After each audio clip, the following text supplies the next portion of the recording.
샬롬. 오늘도 하나님 말씀 앞에 나오신 여러분 환영합니다. 이렇게 기도하겠습니다.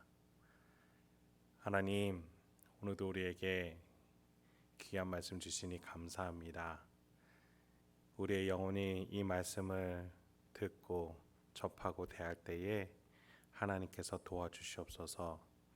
그래서 이 말씀 속에 숨겨진 하나님의 놀라운 섭리와 계획을 깨닫고 나의 인생 속에서도 그 계획과 섭리가 있음을 믿어 용기와 소망을 얻는 오늘이 되게 하여 주시옵소서. 예수님의 이름으로 기도했습니다. 아멘.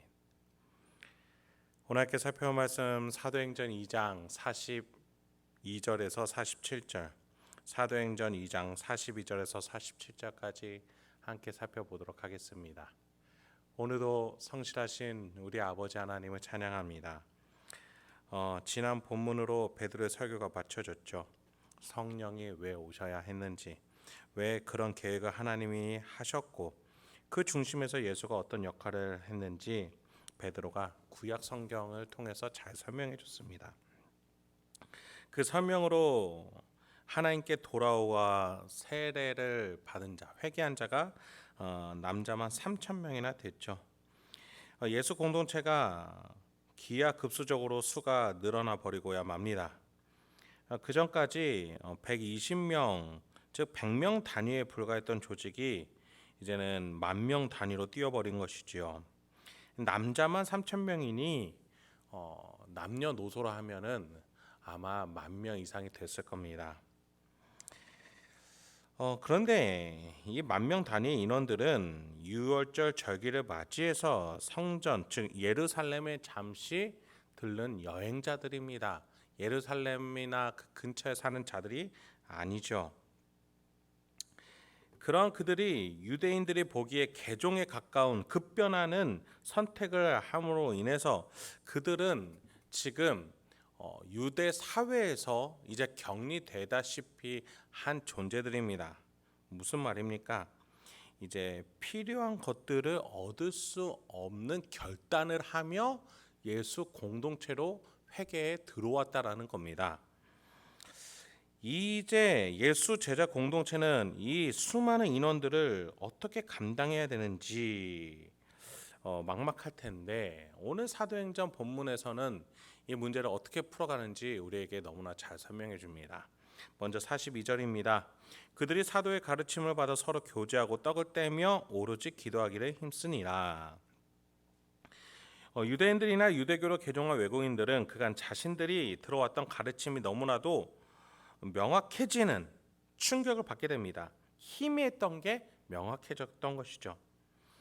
진정한 회개가 무엇인지, 그래서 하나님과 연합해서 살아간다는 것이 무엇인지 깨닫고 새로운 영적 시대가 도래했음을 알게 됩니다. 그래서 고향으로 돌아가지 않고 예루살렘을 떠나지 못하면서 머물어 사도의 가르침을 더 받기 위해 머무르게 됩니다. 그에 따라서 먹고 마시고 거주하는 문제가 생기죠. 그러나 예수 제자 공동체는 교제할 때 함께 먹고 마시며 기도하는 것을 중심으로 운영하고 있었습니다. 여러분, 축구 동아리는 축구를 중심으로, 축구 활동을 중심으로 움직이겠죠. 회사는 이윤 활동일 겁니다. 예수 제자 공동체는 가르침과 기도, 그러니까 말씀과 기도를 중심으로 하되 함께 먹고 마시는 교제를 함께 이어나가며 공동체를 구성했습니다. 여러분, 교회의 출발점이 바로 이러합니다. 사회 공헌, 구제, 성경 공부, 집중 기도 등과 같이 이런 활동도 중요하겠죠. 그런데 일부 한 가지를 특화시키는 몇몇 교회나 단체들을 봅니다. 여러분, 교회의 출발점은 그렇지는 않았어요. 말씀, 기도, 교제를 중심으로 했다는 것을 우리가 기억해야 하겠습니다. 내가 좋아하는 것만 해서는 안 됩니다. 말씀이 없는 기도는 중언부언이요, 기도가 없는 말씀은 영혼이 없는 남을 찌르는 창과 같은 정죄의 도구가 되어버립니다. 교제가 없는 말씀 기도 생활은 결국 개인주의 신앙으로 변질되어 그 신앙을 나의 욕구로 채우는 도구로 삼게 되어버립니다. 여러분, 교회는요, 교제하기 위해서, 섬기기 위해서 말씀과 기도로 중심을 잡는 공동체임을 잊지 마시기 바랍니다. 이렇게 균형을 맞춰 나가는데 이런 일도 일어납니다. 43절부터 45절입니다. 사람마다 두려워하는데 사도들로 말미암아 기사와 표적이 많이 나타나니 믿는 사람이 다 함께 있어 모든 물건을 서로 통용하고 또 재산과 소유를 팔아 각 사람의 필요를 따라 나눠주며, 사도들이 하나님의 나라의 큰 일에 대해 설명을 하면서 함께 성령의 임하심으로 권능이 나타납니다. 기적과 표적이 일어나죠. 병든 자가 치유되고 귀신이 떠나가며 죄사함을 받아 하나님께 돌아와 심령의 변화를 겪는 이들이 나타나기 시작합니다. 그런 사람들이 많아지면 많아질수록 43절 보니 사람들이 경외하는 두려움을 느끼기 시작합니다. 아, 무언가 다르구나. 무언가 다른 시대가 도래왔구나.